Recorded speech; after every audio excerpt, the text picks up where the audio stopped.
खालिद भाभी थोड़ा ऐसा बताइए, खालिद भाई ऐसा थोड़ा सा विक्ट्री का निशान बताइए, थोड़ा सा विक्ट्री प्लीज। यस अभी जो है आजमपुरा म्यूनसिपल डिवीज़न से मेरी वाइफ मिसेस अस्मा खातून नॉमिनेशंस फाइल किए हैं, क्योंकि आजमपुरा वार्ड जो है ये लेडीज़ रिज़र्व के लिए है, जहाँ पर मैं पहले कारपोरेटर था। बदमाशी के तौर पे बोलिए या आपके ये वार्ड को रिज़र्व किया गया था, तो इस वार्ड के ऊपर अस्मा खातून MBT सपोर्टेड कैंडिडेट की तरफ से नॉमिनेशन सभी फाइल किए हैं। मुझे उम्मीद है कि मेरा साबिक़ा रिकॉर्ड देखते हुए आज़मपुरे की आवाम भारी अक्सरियत से अस्मा खातून को कामयाब करेगी, पहली चीज़। अब दूसरी चीज़ ये है कि इतना आनंद फानंद में, इतनी गड़बड़ में, इतनी उजलत में, पता नहीं हमारे KCR साहब को कौन से पुजारी ने वक्त दे दिया या कौन सा ये लोग बताए ये इलेक्शन किया जा रहा है। यानी रिटर्निंग ऑफिसर्स को ट्रेनिंग नहीं दी गई, कोई मटेरियल नहीं है, फॉर्म्स नहीं है वहाँ पर, कोई यानी कोई मटेरियल ही नहीं है। रिटर्निंग ऑफिसर्स इतना परेशान हैं। और सबसे पहली चीज़ जो है नॉमिनेशन फॉर्म जो दिए, वो नॉमिनेशन फॉर्म में जो है सन ऑफ डॉटर ऑफ है, उसमें वाइफ ऑफ का जिक्र ही नहीं है उसके अंदर। यानी जो भी कैंडिडेट, अगर कोई लेडीज़ कैंडिडेट है, 50% रिजर्वेशन है आउट ऑफ 150, तो उसमें वाइफ ऑफ का जिक्र ही नहीं है उसमें। नॉमिनेशन में एक बहुत बड़ा डिफ़ॉल्ट है उसमें। और एक चीज़ ये कर रहे हैं कि जो प्रपोजर्स का सर्टिफिकेट्स दे रहे हैं, वो लोग जो सर्टिफिकेट्स दे रहे हैं प्रपोजर्स का असेंबली कॉन्स्टिट्यूंसी वाइज दे रहे हैं। यहाँ पर ये लोग जो चेक कर रहे हैं वो म्यूनसिपल डिवीज़न वाइज चेक कर रहे हैं, तो उसमें जो है सीरियल नंबर भी चेंज हो जा रहा, पार्ट नंबर भी चेंज हो जा रहा, पोलिंग बूथ भी चेंज, यानी किसी किस्म की तैयारी नहीं है, लेकिन इलेक्शन करवा दे रहे हैं।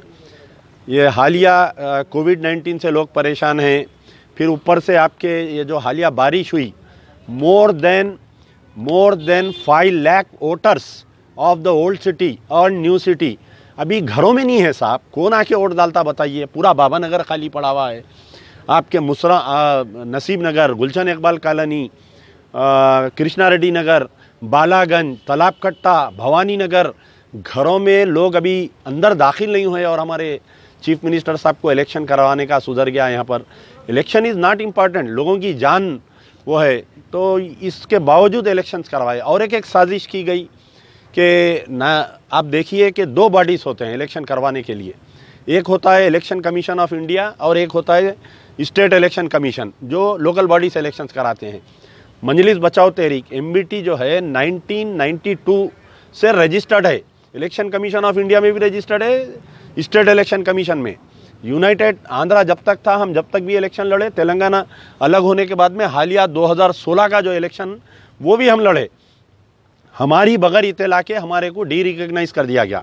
रिसेंटली जो तेलंगाना में म्यूनसिपल बॉडीज़ के इलेक्शंस हुए, हमारे को मीटिंग में नहीं बुलाया जा रहा था, तो हम जाके मालूमात की रिकग्नाइज कर दिए। उसकी वजूहत क्या बोले तो बोल रहे हैं कि आप अकाउंट सबमिट नहीं करें, जबकि ऐसा कोई ऑर्डर नहीं है तेलंगाना स्टेट इलेक्शन कमीशन में आप कोई देना, क्योंकि हम इनकम टैक्स में बता रहे हैं हमारा पूरा, हम इलेक्शन कमीशन ऑफ इंडिया में बता रहे हैं, तेलंगाना स्टेट खैर हमारे साथ नाइंसाफ़ी की, तो हम 2 अक्टूबर के दिन फ्रेश एप्लीकेशन दिए रजिस्ट्रेशन के लिए, और कानूनन 15 दिन के अंदर हमारे को रजिस्ट्रेशन करके सर्टिफिकेट देना था। पता नहीं जो इलेक्शन कमिश्नर को क्या दबाव था, समझ में नहीं आया। पहले तो कई दिन तक इलेक्शन कमीशन नहीं था, कोई एप्लीकेशन सबमिट नहीं कर रहे थे, सेक्रेटरी नहीं था वहाँ पर। नए इलेक्शन कमीशन आए, हम 2 अक्टूबर के दिन ले जाके सबमिट करें, तो 2 अक्टूबर से 15 दिन क्या होते बोलिए आप, तो 17 अक्टूबर तक हमारे को दे देना था। लेकिन हमारे को रोज़ाना मैं दफ्तर को चक्कर काटता रहा। इवन मैं 16 अक्टूबर के दिन, 17 अक्टूबर के दिन भी गया, इंस्पाइट ऑफ संडे सैटरडे, तो यही बोलते रहे कि आज शाम में दे रहे हैं आपको, सुबह में दे रहे हैं आपको। अचानक नोटिफिकेशन इशू कर दिया। अब नोटिफिकेशन इशू करने के बाद में कोर्ट में भी अगर हम गए तो हमारे को जो है कोर्ट यही बोलता है कि the ball has started running, आप बाद में आइए इलेक्शन के बाद में। खैर इलेक्शन कमीशन में जो हमारे साथ बदमाशी की गई, हम खामोश बैठने वाले नहीं है। Will go to high court, will go to supreme court. कौन बदमाशी किया, किसका एजेंट था, वो पूरा निकालेंगे, उसका करेंगे, अच्छा काम करेंगे, उसको नहीं छोड़ेंगे। तो अब ये है अच्छे माहौल में ये जो है बल्दिया का इलेक्शन हो रहा है। लेकिन जो टीआरएस की तरफ से जो हमारी मस्जिदों को ढा दिया गया, 4 मस्जिदों को, एयरपोर्ट की एक खाना मस्जिद, कोतागुड़म की जो फॉरेस्ट की मस्जिद और सेक्रेटेरिएट की 2 मस्जिद, उन तमाम को सबक सिखाने का अल्लाह ने मौका दिया।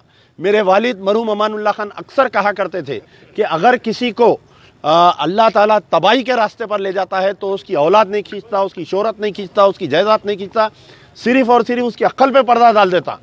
तो यह दुब्बाका का बाई इलेक्शन के रिजल्ट से केसीआर साहब हैरान होके, परेशान होके अचानक तरीके से ये जो इलेक्शन का ऐलान करे, मुसलमानों को और ख़ास तौर पर हिंदुओं को, क्योंकि सेक्रेटेरिएट में उनकी एक मंदिर को भी तोड़ा गया, तो इनको सबक सिखाने का एक सही मौका मिला है। मैं समझता हूँ कि अगर कोई मुसलमान टीआरएस को वोट देता है तो उसकी मुसलमानियत ख़तरे में है, उसको तजदीद ईमान करना पड़ेगा।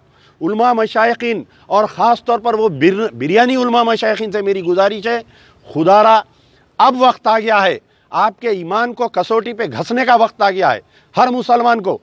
केसीआर, अरे बड़ी हंसी आई मुझे, केटी रामाराव साहब कल बोल रहे कि हमारा एमआईएम से झगड़ा है ओल्ड सिटी में। ये नूरा कुश्ती हुआ करती थी पहले, आपको मालूम है कि पहले से तय रहता था कौन सा पहलवान जीतेगा, कौन सा पहलवान हारेगा। WWF की एक आज भी कुश्ती होती। तो मैं चैलेंज कर रहा हूँ केटीआर साहब को, आप एक एफिडेविट लिख के दीजिए, एफिडेविट पे लिख के अवाम के सामने दीजिए कि there will be no future alliance with AIMIM बोल के लिख के दीजिए। आप दुब्बाका के रिजल्ट से आप हैबत खा गए। अरे वो बीजेपी की जीत नहीं है, कौन बेवकूफ़ा तुम्हारे को रिपोर्ट डाल रहे हैं वो समझ में नहीं आ रहा। वो कैंडिडेट की शख्सी जीत है, वो ना टीआरएस की हार है ना बीजेपी की जीत है। एक असेंबली कॉन्स्टिट्यूंसी की जीत से आप परेशान होके आप बोल रहे हैं कि मेरा एमआईएम से ताल्लुक़ नहीं है, हम अकेले लड़ेंगे, हम 10 सीट लेंगे। आप 10 नहीं 15 लियो। लास्ट टाइम जब इलेक्शन हुआ तो हैदराबाद के 50 जो कारपोरेटर के सीट्स में 38 सीट्स में टीआरएस सेकंड पोजीशन पे है। आप हिम्मत है लड़ो भाई आप, मगर ये झूठ क्यों बोल रहे हैं अवाम के सामने। आप एक एफिडेविट पे लिखिए, अपने ट्विटर अकाउंट पे ट्वीट करिए कि आई अश्योर यू, 100 रुपए के बॉन्ड पेपर पे लिखो आप, केटीआर साहब 100 रुपए के बॉन्ड पेपर पे लिख के दियो, in future there will be no alliance with MIM. अगर मैं एमआईएम से अलायंस कराता हूं मैं केसीआर की औलाद नहीं बोल के दियो। आप लिखो, आप जब अवाम आपकी बात को ये भरोसा करेंगी। आप दिन में एक बात बोल रही हैं आप, अच्छा मुझे तो इतना यकीन है कि केटी रामाराव साहब शराब नहीं पीते, कोई पी के बयानात नहीं दिए होंगे, ये भी यकीन है मुझे। तो अवाम बेवकूफ़ है या आप अवाम को बेवकूफ़ बनाना चाह रही? आप बोल दे रही कल अगर आप अलायंस में आए, स्टैंडिंग कमेटी में अगर एमआईएम के मेंबर्स को जैसा साबिका में लिए थे अगर आप दोबारा लेंगे तो मैं समझूंगा आप केसीआर की औलाद नहीं है। शुक्रिया।